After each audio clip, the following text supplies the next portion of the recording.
Have you ever noticed how rich and successful people take decisions that look so easy but are actually very difficult? How do they process so much of information, plan their actions, and still do not feel mentally tired?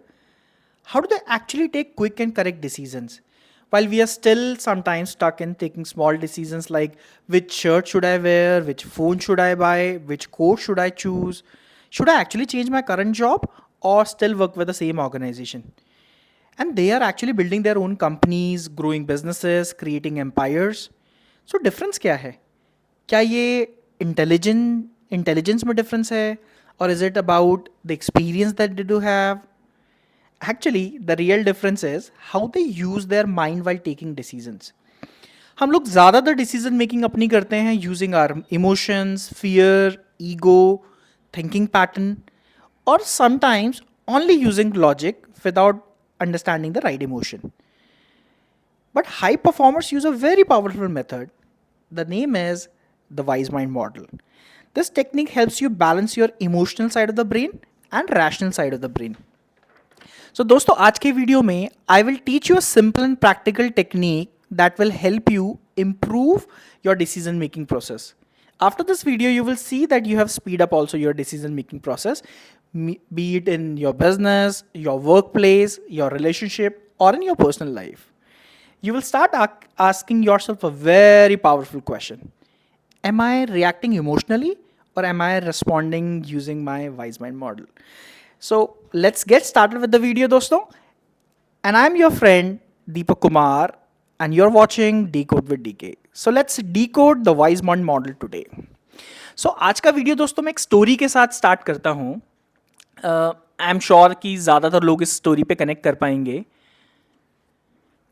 मैं और मेरा बेटा ज़्यादातर जब भी shop में जाते हैं, मैं उसे स्कूल से पिक करने के लिए जाता हूँ, तो वो बेकरी शॉप में जाके ज़्यादातर ज़िद करने के लिए लग जाता है कि पापा मुझे कैंडीज़ चाहिए, पापा मुझे स्वीटनर्स खाने हैं, रोल्स खाने हैं.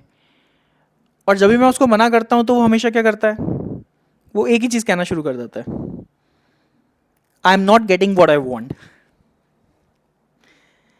मैं उसको हमेशा समझाने की कोशिश करता हूँ कि बेटा नहीं खाने हैं इतना, इसमें बहुत मीठा होता है, it is not good for health.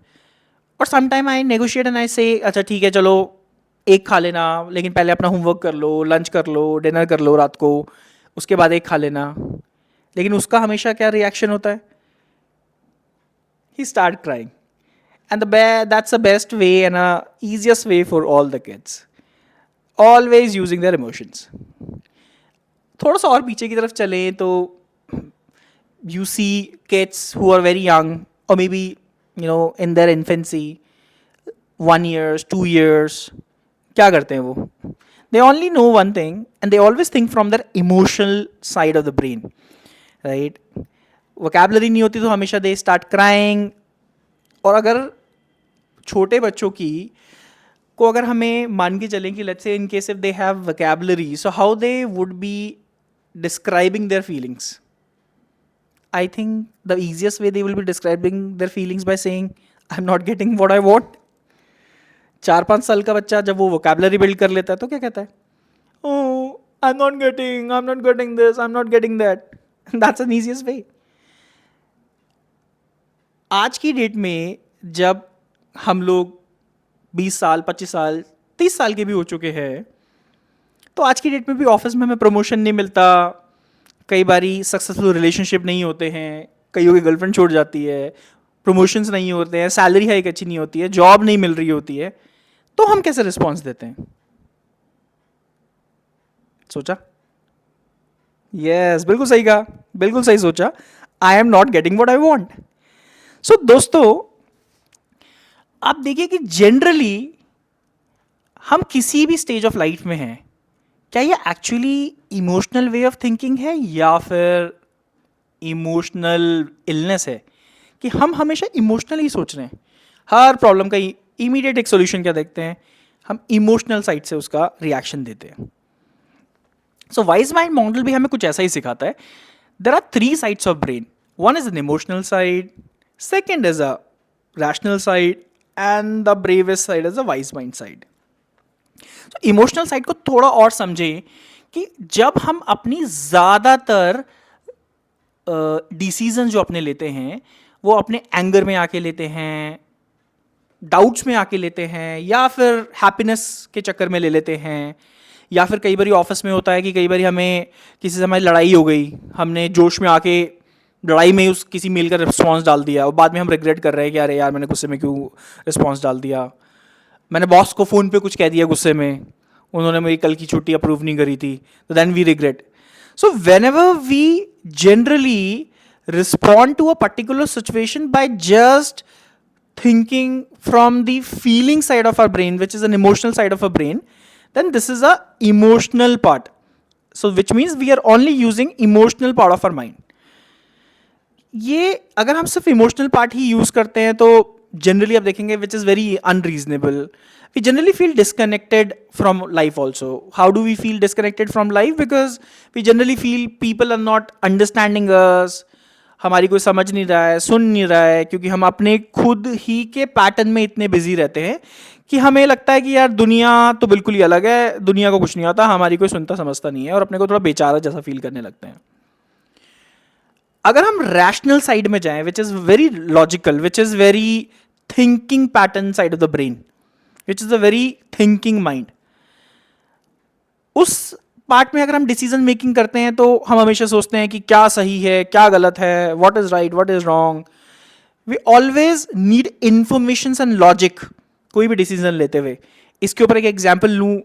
सो जैसे एज अ मैनेजर और पीपल डीलिंग करते हुए आपके पास बहुत बारी ऐसे केसेस आते होंगे जिसमें इंफॉर्मेशन जो है मेजरली सपोर्ट नहीं होगी. जैसे मान लीजिए आप एक मैनेजर हैं और आपकी टीम में किसी ने टाइमलाइंस फॉलो नहीं करी है, किसी ने छुट्टियां ले ली हैं, तो जनरली अगर मैं रैशनल माइंड यूज करूं तो उसमें मेरा भी रिएक्शन क्या होगा कि एचआर को इन्फॉर्मेशन दे दो यार, इसको वार्निंग लेटर दिलाओ या फिर इस बंदे की रिप्लेसमेंट देखो.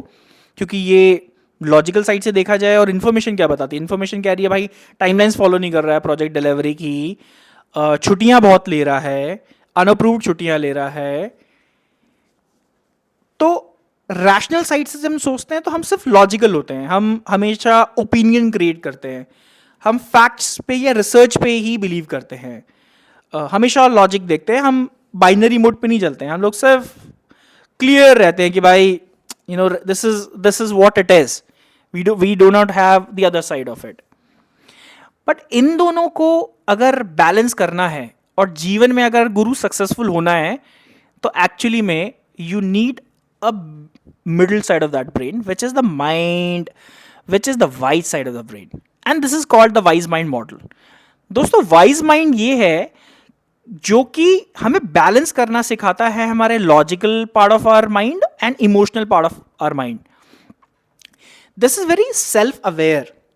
जैसे कि अगर एग्जाम्पल मैंने अभी लिया था टीम रिपोर्टिंग का, मान लीजिए अगर कोई मेरा रिपोर्ट ही छुट्टी पे चला जाता है और या फिर अनअप्रूव छुट्टी ले लेता है या फिर टाइमलाइंस प्रोजेक्ट की फॉलो नहीं कर रहा है, तो जनरली मेरा रैशनल माइंड रहेगा कि एचआर को रेफर कर दो यार, रिप्लेसमेंट देखो. But generally if I think from my wise mind then what will happen, मैं एक्चुअली मैं सोचूंगा कि अच्छा ये लॉजिकल तो ये बनता है, but let me also get into a root cause of the problem कि कहीं उसको कोई पर्सनल प्रॉब्लम तो नहीं है, is there any support that person is required.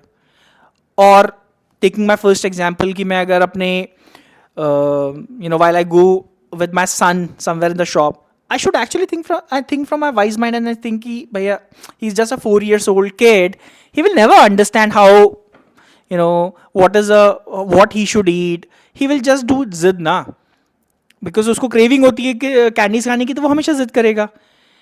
सो हमारी लाइफ भी कुछ कुछ ऐसी चलती है. हम अपने मैक्सिमम डिसीजन जो लाइफ में लेते हैं या तो emotional side of the mind से लेते हैं या फिर हम rational part of our brain से लेते हैं, जबकि हमें अपनी डिसीजन मेकिंग करनी चाहिए एक बैलेंस के साथ, जो कि हमारा वाइज माइंड हमें लॉजिक सिखाता है, वो हमें सेल्फ अवेयर कराता है, ज़्यादा इंसाइटफुल बनाता है दोस्तों हमें, कि हम ज़्यादा डिटेल में कंसीडर कर पाते हैं लोगों की रिक्वेस्ट को, एम्पैथी को सोच पाते हैं. हम लोगों को सिर्फ सुनने के लिए नहीं सुनते हैं, हम एक्चुअली उनको समझने के लिए सुनते हैं कि अच्छा किसी पर्टिकुलर प्रॉब्लम का क्या सॉल्यूशन हो सकता है उसको समझने के लिए सुनते हैं, रादर देन की सुन लिया अब मैं तो डिसीजन मेकिंग करूंगा सिर्फ और सिर्फ अपने या तो इमोशनली बहुत ज्यादा एम्पथी में आके या फिर अपने सिर्फ एसओपीज में जाके। लेकिन वाइज माइंड हमें सिखाता है कि क्या और कैसे हमें एसओपीज का भी ध्यान रखना है, लेकिन बंद एम्पथी को भी उसके अंदर इनकलकेट करना है और एक बैलेंस क्रिएट करना है। सो इस तरीके की अप्रोच हमें हमारे वर्क प्लेस में, हमारी लाइफ में, हमारे पार्टनर के साथ, हमारे रिलेशनशिप में, हमारे बिजनेसेस रन करने में, पीपल डीलिंग में बहुत हेल्प करती है। और ट्रस्ट मी, आज की डेट में जितने सक्सेसफुल लोग हैं, मैं अपनी लाइफ में काफ़ी लोगों से मिल चुका हूँ, beat entrepreneurs, business owners, very successful professionals, most of the people use this approach to take good, fast paced and better decisions. तो ये वाइज माइंड मॉडल बहुत इंपॉर्टेंट है, बहुत नोन भी है।